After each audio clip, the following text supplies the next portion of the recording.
Start now. అందరికీ నమస్కారం. నా పేరు Ashok, Kodangal assembly president NSI. నిన్న వికారాబాద్ జిల్లా అధికార ప్రతినిధి రాజశేఖర్ మా కొడంగల్ ఇన్ఛార్జ్ తిరుపతన్న గురించి అనవసరమైన వాక్యాలు చేయడం జరిగింది. ఆ వాక్యాలను వెంబడే వెనక్కి తీసుకోవాలని ఆయనకు మేము డిమాండ్ చేస్తున్నాం. ఎవరైనా సరే వాస్తవాలు తెలుసుకొని మాట్లాడితే బాగుంటుంది. ఎవరు బలవంతంగా వెళ్ళి రైతుల దగ్గరికి వెళ్ళి భూములు గుంజుకుంటామని ఏ నాయకుడైనా చెప్తారా? ఈ ప్రాంతం నుంచి గెలిపించి ఈరోజు రాష్ట్రానికి సీఎం చేసారు. అలాంటి అంటే చెప్పొచ్చు. ఆ రకంగా ఎవరు చెప్తారంటే బీఆర్ఎస్ పార్టీ కేసీఆర్ కానీ కేటీఆర్ కానీ హరీష్ రావు. ఎందుకంటే 10 సంవత్సరాలు వాళ్ళు మల్లన్న సాగర్ లోపల అధికారంతో పోలీసులను అడ్డం పెట్టుకొని 7 విలేజ్లలో మొత్తం ముంచేసిండ్రు. వాళ్ళకి ఎటువంటి నష్టపరిహారం లేకుండా బలవంతంగా భూములు గుంజుకొని పోలీసుల లాఠీలతో రక్తపాతం సృష్టించిండు అక్కడ. కానీ మా ప్రాంతం లోపల మా నాయకుడు ఆ రకంగా చేయలేదు.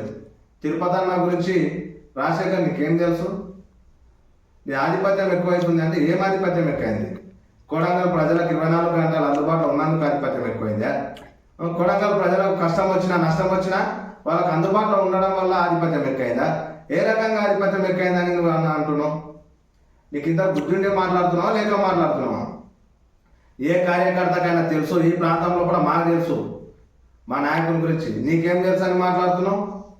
మాకు ఏ కష్టం 10 సంవత్సరాలు మాకు ఇక్కడ మా కాన్స్టిట్యూన్సీ లోపల టీఆర్ఎస్ నాయకులు మమ్మల్ని చిత్రహింసలు పెడితే మాకు ఆ టైంలో నువ్వు ఉన్నవారా రాజశేఖర్? మాకు 24 గంటలు మాకు అందుబాటులో ఉండి మాకు మంచికి చెడుకు అన్నిటికీ మాకు వెనుకుండి నడిపించండి మా నాయకుడు తిరుపతన్న. ఈరోజు అట్లాంటి వ్యక్తి గురించి నువ్వు మాట్లాడుతున్నావు అంటే నీకు తెలిసి మాట్లాడుతున్నావా తెలియక మాట్లాడుతున్నావా? మరి ఆ కేటీఆర్ కేసీఆర్ ఏమన్నా నీకు మూట పంపించినందుకు మాట్లాడుతున్నావు, వాళ్ళు ఏమన్నా తాకితే మాట్లాడుతున్నావు? నీకే తెలుసు. ఈరోజు లగచర్లలో కూడా జరిగిన సంఘటనకు కారణం కేటీఆర్, హరీష్ రావు, నరేందర్ రెడ్డి.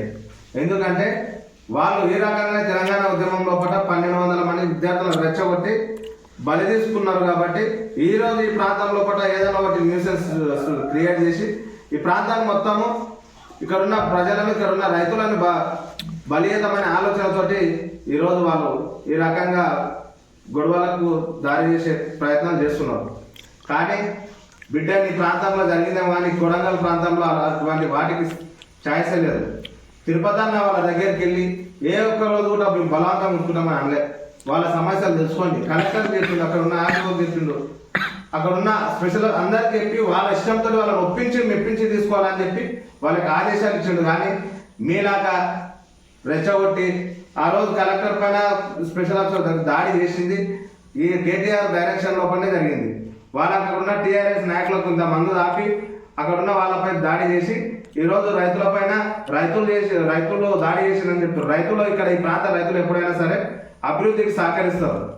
మీలాంటి లత్కోర్ పనులు చేయరు మా ప్రాంత ప్రజలు. కాబట్టి ఇలాంటి వాక్యాలు ఇష్టం వచ్చినట్లా మాట్లాడితే చూస్తూ ఊరుకోము.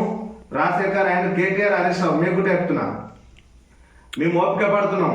ఎందుకంటే మీలాంటి కుక్కలు ఉడుకుంటే ఆ కుక్కలను పట్టించుకోదని. మీరు ఎప్పుడైనా అభివృద్ధి చేస్తే మీకు అడ్డు ఎప్పుడు పడలే. 10 సంవత్సరాల లోపల సహకరించినాం, మంచికి సహకరించినాం. మీరు అధికారం కోల్పోగానే మీ మతిస్థిమితం కోల్పోయి మరి ఏం మాట్లాడుతున్నారు, ఏం చేస్తుండ్రో ఎవరికి అర్థమైతే లేదు. మా ప్రాంత అభివృద్ధిని అడ్డుకుంటే చూస్తూ ఊరుకోము. నీకు అంత దమ్ము ధైర్యం ఉంటే ఒకసారి రా, కొడంగల్ తెలుస్తుంది.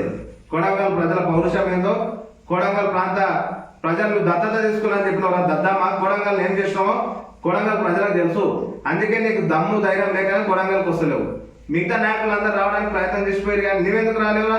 ఇక్కడ వస్తే తంతా నీ ముడ్డి వాళ్ళు అవుతారని తెలుసు కాబట్టి నువ్వు కొడంగల్ ప్రజలను రెచ్చగొట్టి మా మధ్యలో స్విచ్లు పెట్టాలి. ఇక్కడ లేకపోతే న్యూసెన్స్ క్లియర్ చేయాలని చూస్తున్నావు. మా ప్రాంతంలో మా ప్రాంత అభివృద్ధిని అడ్డుకుంటే చూస్తూ ఊరుకోము. మా నాయకులను కూడా మా తిరుపతన్నని కానీ మా సీఎం రేవంత్ అన్నని కానీ ఇష్టం వచ్చినట్లా మాట్లాడితే పండగట్టి తెప్పుతాం. ఇది మాత్రం గ్యారంటీ.